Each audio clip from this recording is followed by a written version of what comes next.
para que un relator de los derechos humanos entren en Cuba, pero no a través de una agenda que el gobierno cubano le prepare, que tenga autonomía en su trabajo, a que el gobierno, con su habilidad de 51 años, no lo puede engañar. Muchas gracias.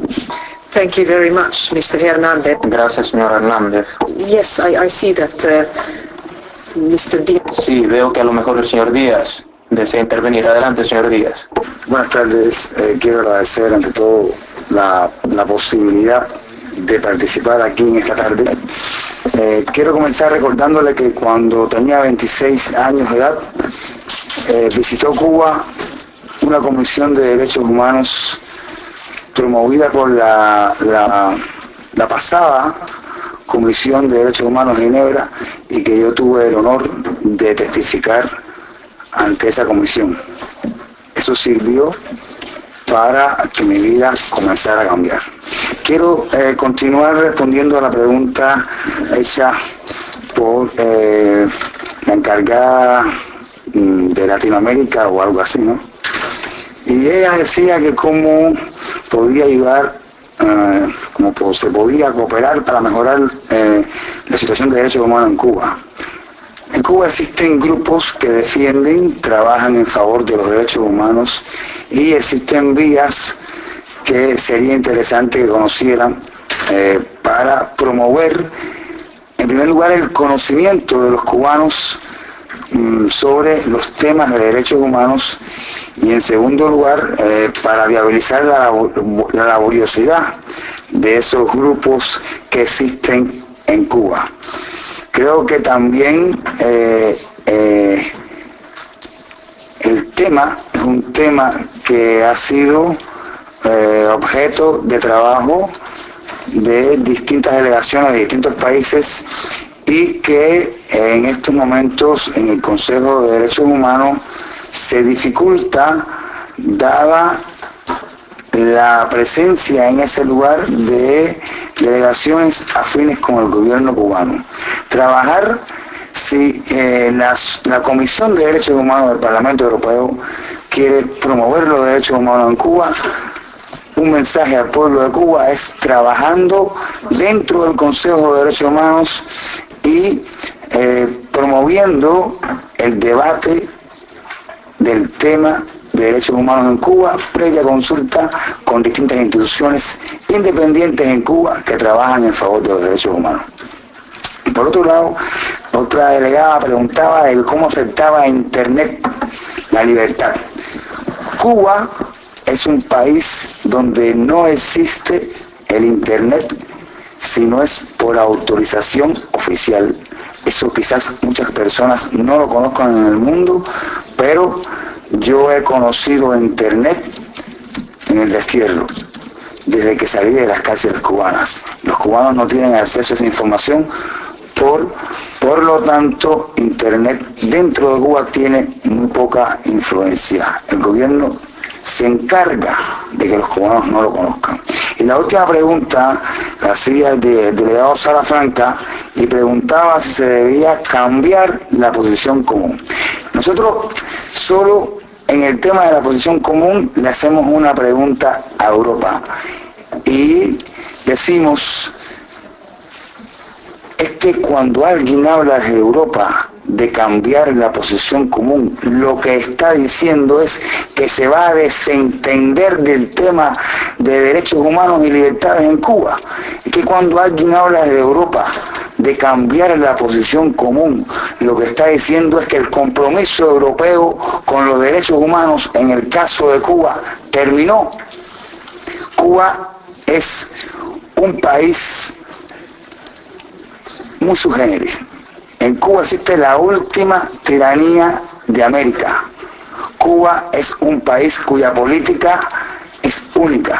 Cuba es un país donde la represión política existe, por lo tanto tiene carácter de único en América. Cuba requiere una política única de Europa. Y esa, hasta ahora, es la posición común. ¿Qué debiéramos cambiar de la posición común? Pues debiéramos buscar dentro de la posición común concretar el exactamente qué entendería Europa en su política hacia Cuba como un gesto de democratizar la sociedad cubana, y eso impediría que por el mero hecho, o algo, bueno, no es un mero hecho, es algo muy importante para nosotros el haber podido salir en libertad, aunque hemos tenido que pagar el precio del destierro,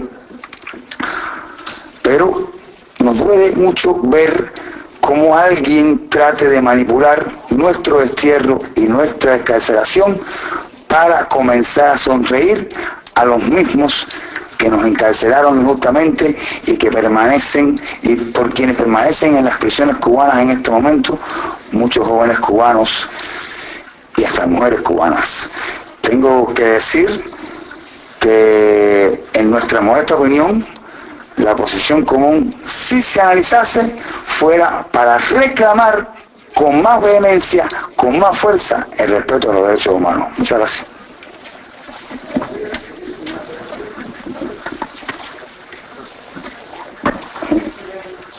Very much for these words. Muchísimas gracias por sus palabras. El señor González, ¿desea usted intervenir? Le pido brevedad, por favor, porque lamentablemente se nos va agotando el tiempo, pero queremos oírlo a usted también. Bueno, solo quiero agregar yo que llevo ya un poco más de tiempo fuera y he tenido la oportunidad de estar en el Consejo de Derechos Humanos cuando este sesiona, llamar la atención sobre el bochorno que significa que el gobierno cubano forme parte del Consejo de Derechos Humanos, y eso sucede ante la vista de todos los que estamos aquí presentes. O sea, Cuba ahora mismo está en el Consejo de Derechos Humanos, y no solamente creo que ocupa una vicepresidencia o la presidencia, y está ahí, y está ahí por culpa de mucha culpa tenemos todos nosotros porque esté ahí, ¿no? Pero quiero llamar la atención sobre esto porque es importante que no se dejen espacios que pueda aprovechar el gobierno cubano, como pasa a veces cuando se presentan las candidaturas con los países latinoamericanos. Aquí estamos en Europa, pero bueno, lo hemos dicho ahora mismo en Latinoamérica, que se dejan espacios libres y no participan países que son con un recorrido democrático, no participan, no se presentan a la convocatoria y le dan la oportunidad a que gobiernos como el gobierno cubano pues tengan un escaño en el Consejo de Derechos Humanos. Y otra cosa que quería decir, y con esto termino, es que muchos han querido presentar esta liberación de prisioneros políticos como un hecho que avale el cambio de la posición común. Y yo quiero decir solamente una cosa: el destierro hasta hace muy pocos años atrás era la pena sustitutoria de la pena de muerte. O sea, antes, cuando se condenaba a una persona a muerte, luego se le conmutaba la sentencia y lo que se hacía era enviarle al destierro. Eso es lo que han hecho con todos nosotros.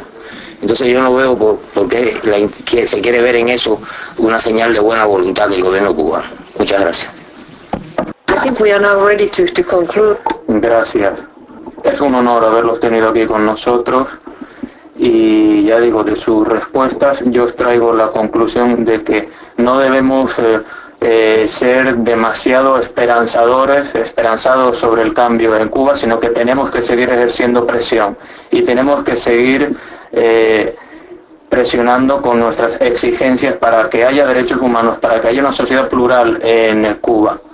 Algo que está muy claramente establecido en la posición común y en las conclusiones del Consejo de junio de 2009. Hemos tomado buena nota de sus sugerencias y nuestro deber ahora es velar, esforzarnos porque las damas de blanco puedan venir al Parlamento Europeo cuando lo consideren necesario. Nosotros tenemos que seguir en contacto con los defensores y los activistas de los derechos humanos en Cuba, y tenemos que velar también porque haya suficiente presión para que haya representantes y controladores de derechos humanos en Cuba, que puedan ir a Cuba y evaluar la situación. En cualquier caso, confío y estoy muy contenta de que ahora ustedes tienen libertad de viajar dentro de la Unión Europea. Espero que eso sirva para que muchas personas puedan oír su historia y les agradezco muchísimo su presencia aquí esta tarde con nosotros.